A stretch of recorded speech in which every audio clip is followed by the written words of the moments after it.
So the other day in a rehearsal, the B's on my soprano stopped working entirely, and I had a recording session just 2 days later, so I had to fix it. I thought I'd document the process and show you how it goes. So the issue is that the B key here wasn't closing the donut key.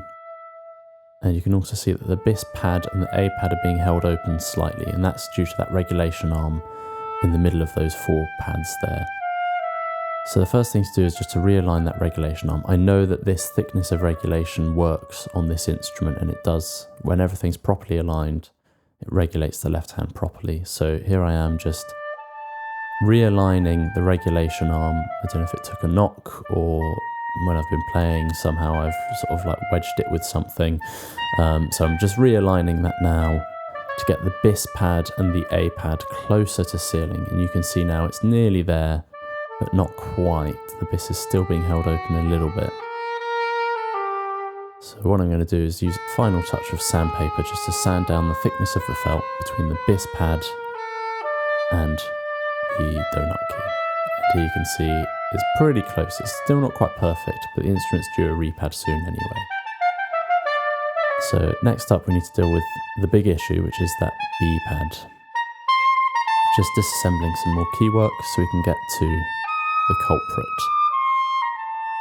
which is here. You can see that the cork, the regulation cork, has come out of its little slot and obviously isn't regulating that B pad at all.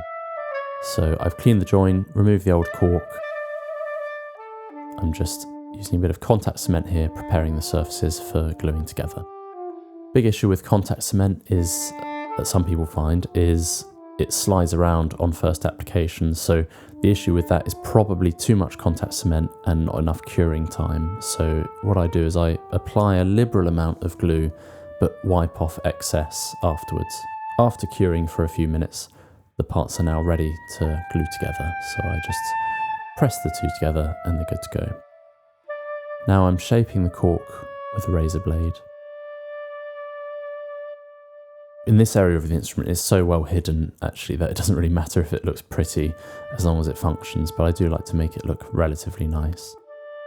After a first assembly, the regulation cork was still a little bit too thick, so here I am just shaving down the depth of the cork to remove the bulk of the excess material. I would say if you're not an experienced repairer, don't try this at home, always get a technician to do it. And here you can see the 2 pads are getting pretty close, but the B is still being held open a little bit.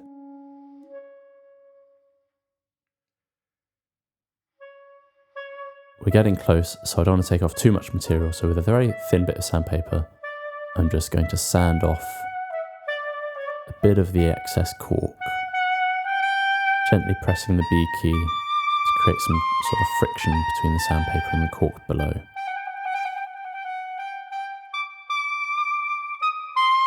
And here, after assembly, removing that excess cork, you can see that all the pads are now regulating properly and closing that donut key. Now for final assembly, cleaning the keys and applying oil as I go.